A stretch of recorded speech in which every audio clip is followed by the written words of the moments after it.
Les bons conseils du bricolage, et fini la galère. Pour faire votre moteur à mouvement perpétuel, il vous faudra un ventilateur de PC. Donc impératif de prendre un ventilateur 12 volts avec, vous voyez, 7 hélices. Vous prenez 7 rondelles métalliques de taille identique et vous allez prendre des aimants de disque dur. Pour commencer, nous allons venir coller les rondelles métalliques sur l'extérieur des pales. Voyez? Donc il faut absolument, pour éviter de créer un déséquilibre, les coller uniformément. C'est-à-dire que sur la pale, quand vous l'avez collé à cette position, sur les autres pales, il vous faut absolument les coller au même endroit. C'est-à-dire que vous n'allez pas coller une rondelle ici, puis une autre à l'extérieur de la pale ou à l'intérieur. Si elle est au milieu de la pale, toutes les rondelles doivent se trouver au milieu de la pale. Vous prenez un pistolet à colle, que vous aurez fait chauffer au préalable, une petite noix de colle, et vous allez venir, comme je vous l'ai dit, coller votre rondelle. Et vous faites l'opération sur toutes les pales. Donc un petit peu de colle. Arrangez-vous pour pareil, hein, la colle que vous mettez soit uniforme. Pour pas de créer, on va dire, déséquilibre. Après, ça risque de faire un contrepoids.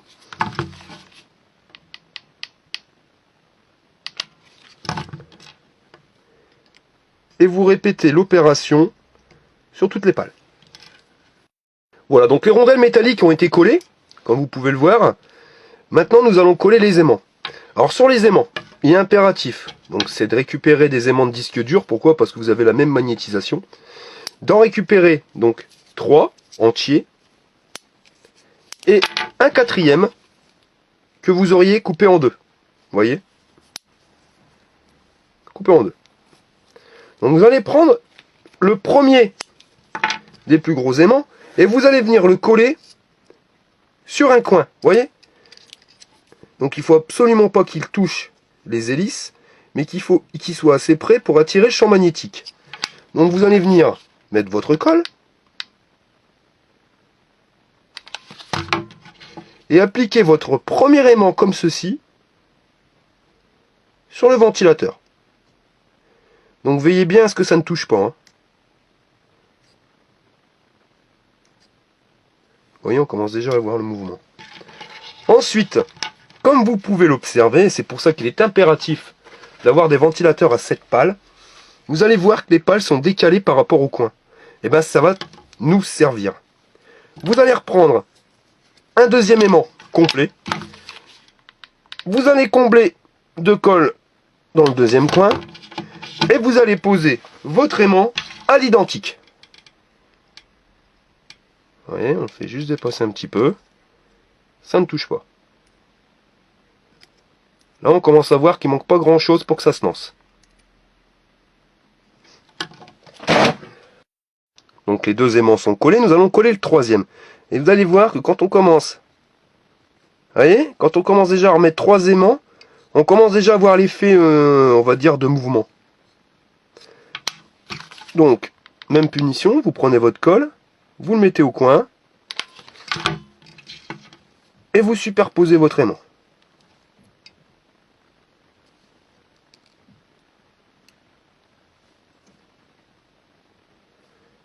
Voilà. Il ne nous restera plus qu'à mettre le dernier aimant. Alors le dernier, c'est le plus délicat à positionner.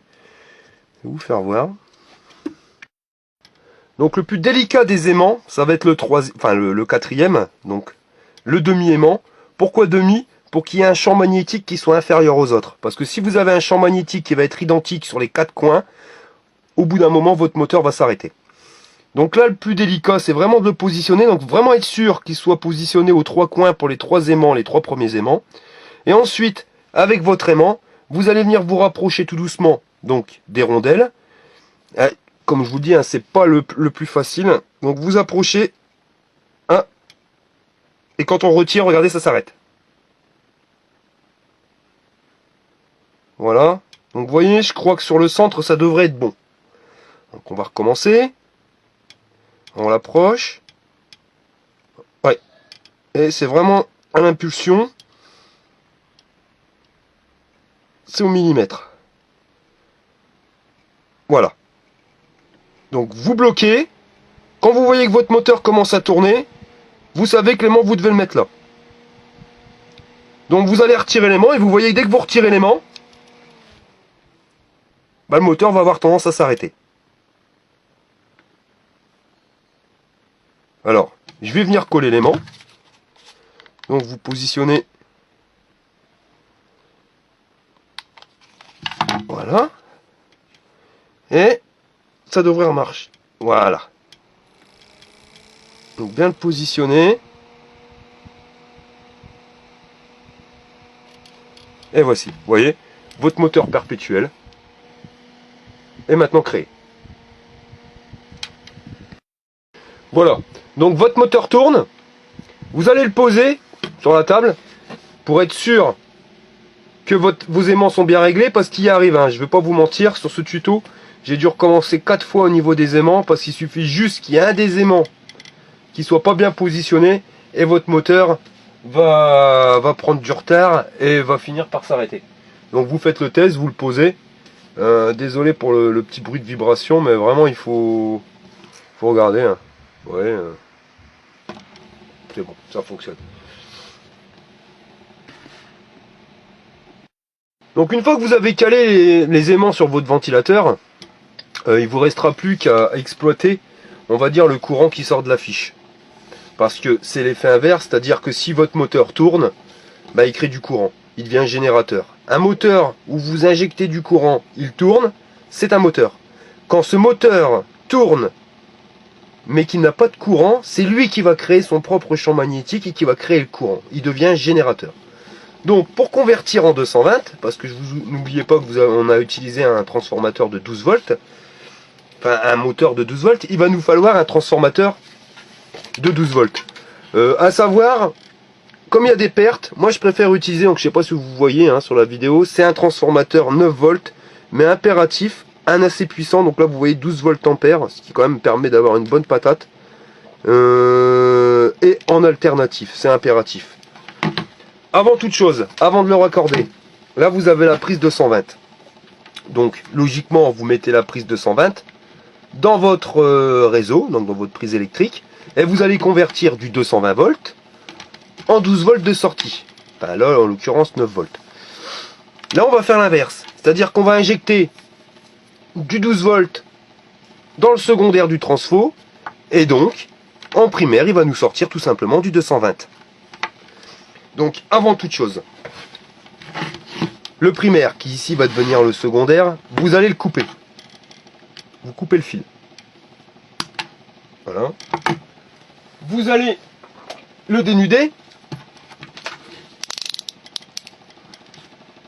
Faites impérativement ça avant de raccorder votre transformateur.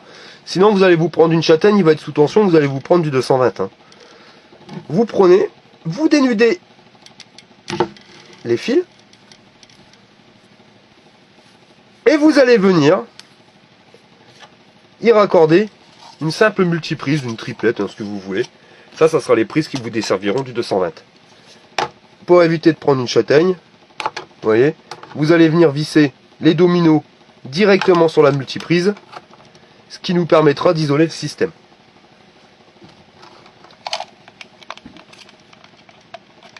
Donc avec un tournevis, vous venez brancher les deux fils sur le domino.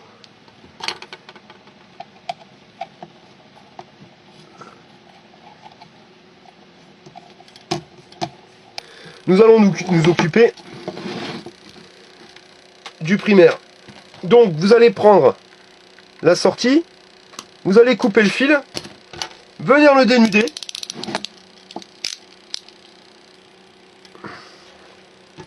Ensuite, vous allez venir couper le fil du ventilateur. On va essayer de récupérer, de couper directement la gaine. Vous allez couper le fil jaune. Pour l'expérience, on aura besoin uniquement du fil rouge et du fil noir. Donc je vous disais donc de venir raccorder le fil noir sur un domino et de venir le mettre sur le fil noir du ventilateur.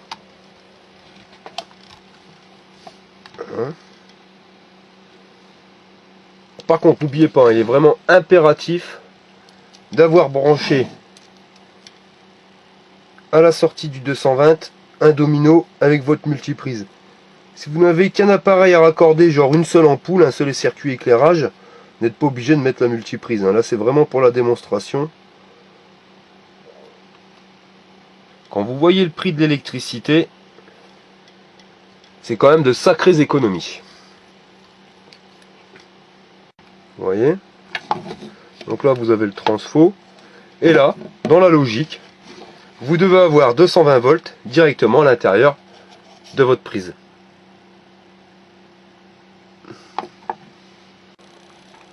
Voilà, vous positionnez le transfo comme ceci. Et nous allons faire le test. Donc nous allons maintenant passer au test de notre machine. Alors, vous allez le voir, nous allons brancher une première ampoule. Donc ampoule que voici. Nous branchons directement donc le fil sur la prise. Voilà. La première ampoule fonctionne. Nous allons raccorder une deuxième ampoule.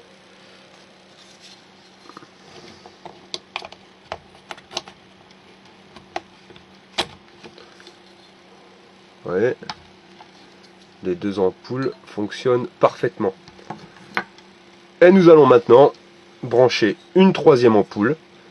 Donc c'est des ampoules 70 watts. Je ne sais pas si on le voit sur la vidéo. Mais 70 watts. Donc vous voyez 70, 140, cela c'est pas énorme. Bon, je vous dis on peut faire facilement 1000 watts. Mais oubliez tout ce qui va être appareillage électronique. Là l'électronique, vous risquez d'avoir des soucis. Si vous branchez un appareillage électronique, je vous garantis pas qu'il tienne un an avec ce système là. Même si ça pourrait fonctionner, mais il y aura quand même des variations de tension. Et voilà. Nous venons de raccorder 3 ampoules. Vous voyez, très simplement. Aucune triche, aucune. 3 ampoules fonctionnent sur notre système.